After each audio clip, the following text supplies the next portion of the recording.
그러다가도 다음 사람이 오면 몸을 돌려 새로운 사람을 상대했다. 사실 많은 사람이 그에게 찾아왔다. 많은 사람이 그와 거래하기 위해서, 그를 속이기 위해서, 그 비밀을 티내기 위해서, 그 동정을 사기 위해서, 그 충고를 듣기 위해서 찾아왔다. 그는 충고해주고, 동정해주고, 선물해주고, 조금은 속아주기도 했다. 시타르타는 예전에 신들과 브라만에 몰두했던 것만큼이나 그 모든 유의와 이 유의를 도모하는 사람들의 정열에 몰두했다. 이따금 그는 가슴속 깊은 곳에서 꺼져가는 나지막한 음성을 감지했다. 그 음성은 그가 거의 알아듣지 못할 정도로 나지막이 경고하고 나지막이 호소했다. 그럴 때마다 그는 자신이 이상한 생활을 하고 있다는 것을, 자신이 단지 유의에 몰두하고 있다는 것을, 자신이 때때로 기쁨을 느끼지만 원래의 삶은 그와는 먼 곳에서 흘러가고 있다는 것을 자각했다. 마치 공놀이를 하는 사람이 공을 가지고 놀듯이 그는 사업을 가지고 놀았으며 주위 사람들과 사교하고 그들을 바라보고 그들을 재밌어 했다. 하지만 그가 진실한 마음으로 자기 본성 원천에 따라 그곳에 존재하는 것은 아니었다. 존재의 원천은 그로부터 멀리 떨어진 어딘가로 보이지 않게 흘러갔으며 그 삶과는 더 이상 아무 상관이 없었다. 그는 가끔 그런 생각에 깜짝 놀랐다. 그리고 어린아이 같은 일들에 열성과 진심을 다하고 방관자로 머무는 것이 아니라 실제로 행동하고 실제로 즐기고 실제로 살아갈 수 있다면 얼마나 좋을까 하고 바랐다. 그러나 그는 몇 번이고 아름다운 카말라에게로 가서 사랑의 기술을 배웠고 주고받는 행위가 그 어느 곳보다도 일치되는 쾌락의 의식을 행했고 담소를 나누었고 가르침을 받았고 충고를 하고 충고를 받았다. 그녀는 예전에 고빈다가 시타르타를 이해했던 것보다 그를 더 잘 이해했고 그와 더 닮아 있었다. 어느 날 시타르타가 카말라에게 말했다. 당신은 나와 비슷합니다. 대다수 사람들과 다릅니다. 당신은 다른 어떤 존재가 아니라 카말라이고 당신의 내면에는 나 또한 그럴 수 있듯이 어느 때든 파고들어 평안히 쉴 수 있는 고요한 도피처가 있습니다. 그런 것을 가진 사람은 얼마 안 됩니다. 실은 모든 사람이 다 그런 것을 가질 수 있는데 말입니다. 모든 사람이 다 영리하지는 않아요. 카말라가 대답했다. 아닙니다. 시타르타가 부정했다. 그것이 중요한 게 아닙니다. 카바스 바비는 나만큼이나 영리합니다만 자기 안에 도피처를 갖고 있지 않습니다. 이성이 어린아이 같아도 도피처를 갖고 있는 사람도 있습니다. 카말라, 대다수 사람들은 바람에 나부끼며 흩날리다가 땅으로 떨어지는 나뭇잎과 같습니다. 하지만 얼마 안 되는 숫자이기는 하지만 별과 같은 사람도 있습니다. 그들은 고정불변의 궤도를 따라 걸으며 어떤 바람도 그들에게 도달하지 못하고 그들 내면에는 자신들 나름대로 법칙과 궤도를 갖고 있습니다. 내가 알고 있는 많은 학자와 사만아들 가운데 그런 의미로 완전한 인간은 단 한 사람뿐인데 나는 그를 결코 잊을 수 없습니다. 그분은 세존이시며 바로 그 가르침의 포고자이신 고타마이십니다. 수천 명의 제자들이 매일 그분의 가르침을 듣고 매시간 그분의 교율을 따르고 있지만 그들 모두는 떨어지는 낙엽에 불과하고 자기 자신 안에 가르침과 법칙을 갖고 있지 않습니다. 카말라는 미소를 지으며 시타르타를 바라보고 말했다. 당신은 또 그분에 대해 말씀하시네요. 또다시 당신은 사마나가 된 것 같아요. 시타르타는 입을 다물었다. 그리고 사랑의 유의를 버렸다. 카말라가 알고 있는 30가지 혹은 40가지의 다양한 유의들 중 하나였다. 그녀의 몸은 표범의 몸처럼 사냥꾼의 활처럼 유연했다. 그녀에게 사랑을 배운 사람은 더 많은 쾌락, 더 많은 비밀에 통달했다. 오랫동안 그녀는 시타르타와 유의를 버렸고 그를 유혹하거나 밀쳐냈으며 그에게 강요했고 얼싸 안았다. 그리고 그가 정복당할 때까지, 그리고 지쳐서 자신의 옆에서 휴식을 취할 때까지 그 능숙한 솜씨를 즐겼다.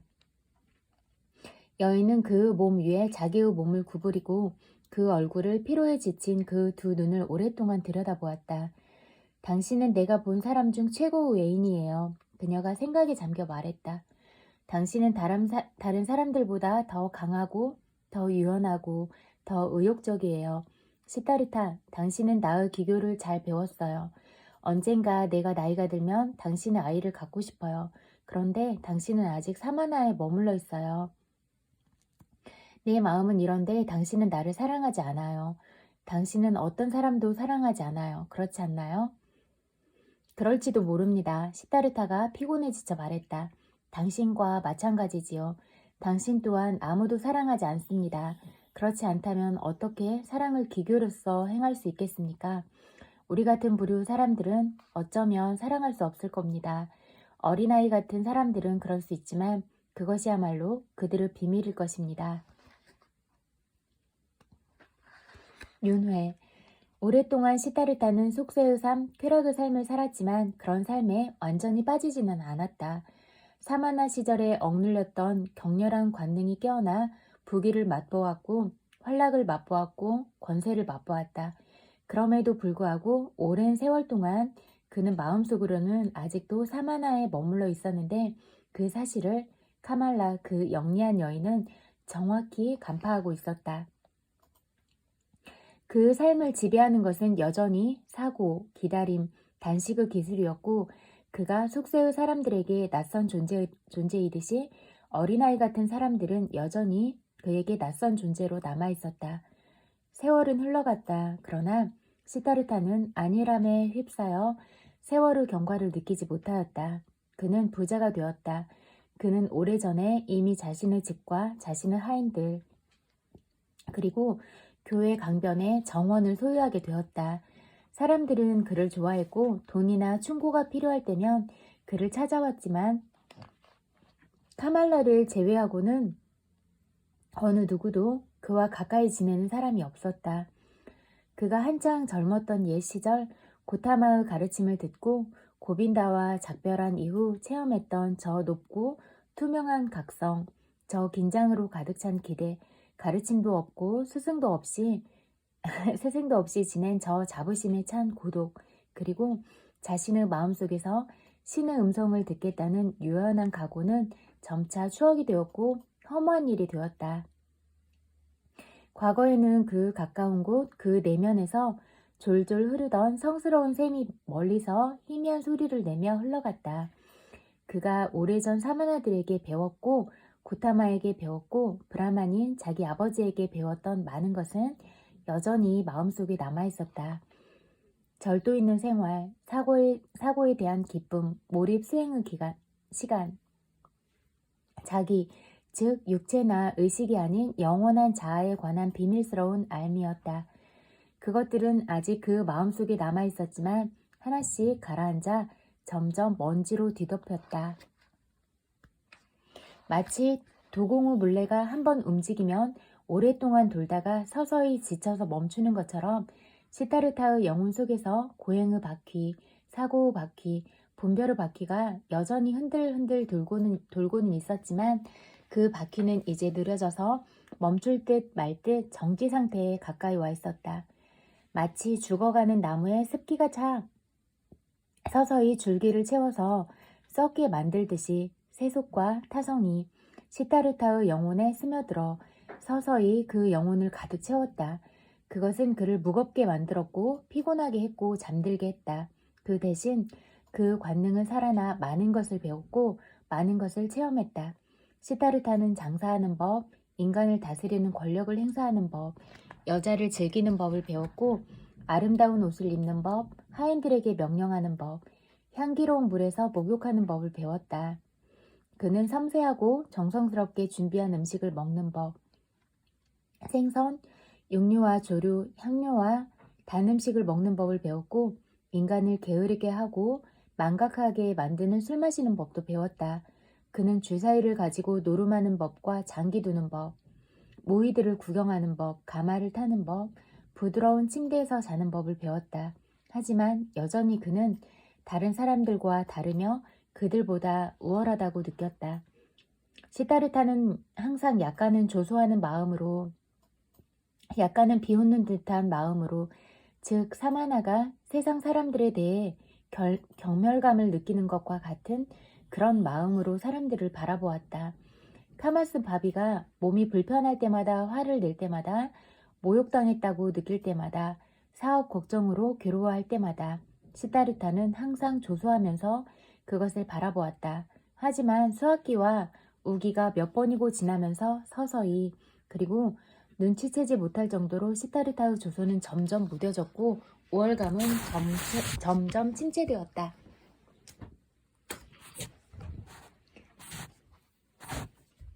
재산이 늘어가면서 시타르타는 세상 사람들의 기질을, 그들의 천진난만함과 두려움을 가지게 되었다. 그리고 시타르타는 그들을 부러워하기에 이르렀다. 자신이 그런 사람들과 닮아갈수록 그는 점점 더 그들을 부러워했다. 그는 자기가 가지지 못했으나 그들이 가지고 있는 한 가지를 부러워했다. 그들이 인생에 부여하는 중대성, 기쁨이나 불안에 대한 그들의 열정, 영원한 사랑의 열병이라는 불안하지만 달콤한 행복을 부러워했다. 사람들은 언제나 자기 자신, 여자들, 자식들, 명예나 돈, 계획이나 희망에 사로잡혀 있었다. 하지만 시타르타는 그것을 그 어린아이와 같은 기쁨과 어린아이 같은 어리석음만은 배우지 못했다. 그는 사람들에게서 자신이 경멸하는 불쾌감을 배웠다. 사교 모임을 하고 돌아온 다음날 아침 그는 오랫동안 침대에 누워 몽롱함과 피곤을 느끼는 일이 잦아졌다. 카마스 바비가 걱정거리를 가지고 와서 괴롭히면 참지 못하고 화를 내기도 했다. 주사위 노름을 하다가 돈을 잃으면 지나치게 큰 소리로 웃는 일도 생겼다. 그 얼굴은 여전히 다른 사람보다는 더 영리하고 더 슬기로웠지만 전에 비해 별로 웃지 않았다. 대신 부자들의 얼굴에서 흔히 발견되는 그런 표정들이 하나씩 보였다. 불만족스러운 표정, 약한 표정, 언짢은 표정, 나태한 표정, 몰인정한 표정들이 가끔 나타났다. 부자들이 가진 영혼의 병이 서서히 시타르타를 엄습하고 있었다. 베일처럼 엷은 안개처럼 피곤이 서서히 매일 조금씩 더 짙게, 매달 조금씩 더 탁하게, 매년 조금씩 더 무겁게 시타르타를 엄습했다. 마치 새옷이 세월과 함께 낡고 아름다운 색이 바래고 흠집이 생기고 주름이 생기고 단이 뜯기고 여기저기 해진 자국과 실밥 자국이 드러나듯이 시타르타가 고빈다와 헤어진 후에 시작된 그 새로운 삶은 그렇게 낡아서 흘러가는 세월과 함께 색과 빛을 잃었고 주름과 흠집이 쌓였고 환멸과 역겨움이 바닥에 깔려 어느덧 여기저기 흉한 모습을 드러내기 시작했다. 시타르타는 그것을 알아채지 못했다.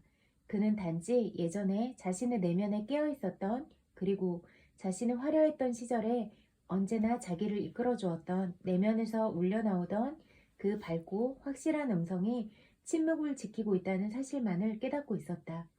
세속이 그를 사로잡았다.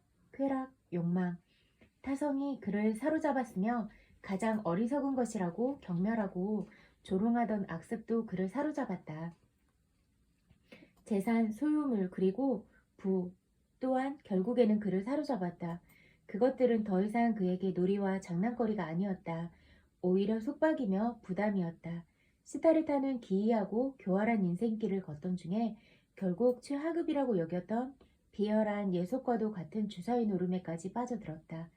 마음속에서 사마나가 되기를 중단한 그 순간부터 시타르타는 이전에는 소인배들의 습송이라며 웃으며 도외시하던 도박에 돈과 귀중품을 거는 그 노름에 점점 열정적으로 몰두하기 시작했다.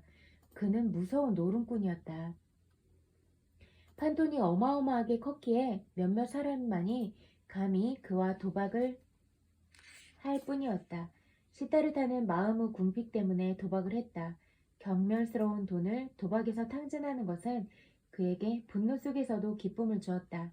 다른 방법으로는 상인들의 우상인 부에 대한 경멸을 더 뚜렷하고 모욕적으로 드러내 볼 수가 없었다. 그래서 그는 자기 자신을 증오하고 자기 자신을 조소하면서 대담하고 사정없이 도박을 했으며 수만 금을 싹쓸이에 벌기도 했고 수만 금을 낭비하기도 했다. 그는 돈과 보석을 잃고 별장을 날렸고 다시 찾았다가는 또 다시 잃었다. 도박을 하고 엄청난 판돈을 거는 동안에 느끼는 저 두렵고 가슴 죄는 불안, 바로 그 불안을 시타르타는 사랑했고 그 불안을 늘 새롭게 하고 늘 고조시키고 늘 더 크게 자극하려고 시도했다.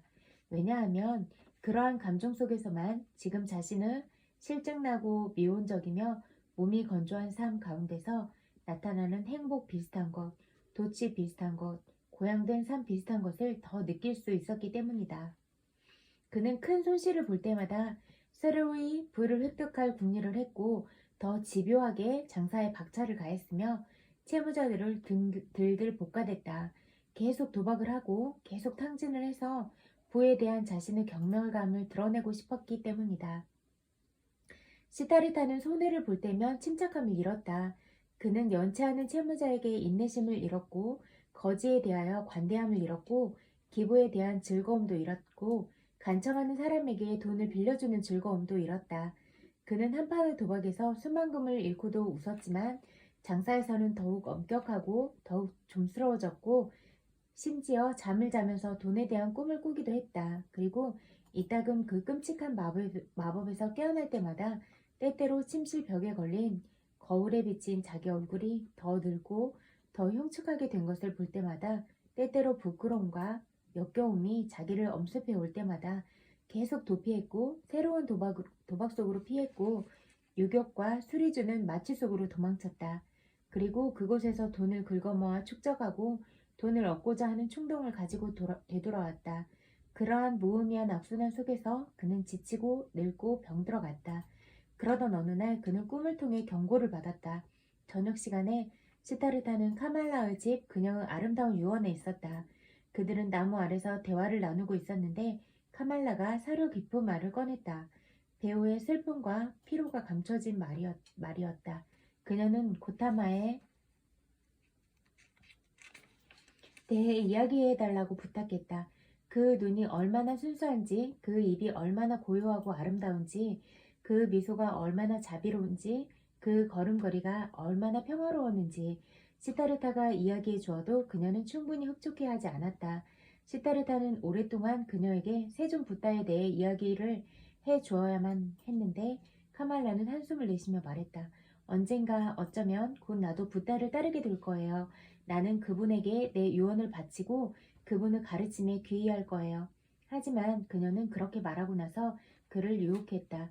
그녀는 사랑의 유의를 즐기면서 그 공허하고 덧없는 쾌락에서 마지막으로 남은 달콤한 물방울을 쥐어짜려는 듯이 입술을 깨물고 눈물을 흘리며 고통스러운 열정으로 시타르타를 끌어안았다. 이상하게도 시타르타는 유격이 얼마나 죽음과 가까운 것인지 그토록 명징하게 깨달은 적이 없었다. 그는 그녀 옆에 누웠다. 카말라 얼굴이 가까이 있었다. 시타르타는 여인의 눈 아래와 입 언저리에서 이제까지 보지 못한 불안한 글자를 읽었다. 미세한 선들과 그윽한 주름으로 된 글자는 가을과 늙음을 상기시켜 주었다. 이제 겨우 마흔줄에 들어선 시타르타 자신도 검은 머리 사이로 여기저기 흰 머리카락이 보였다. 피로감이 카말라의 아름다운 얼굴에 드러나 있었다.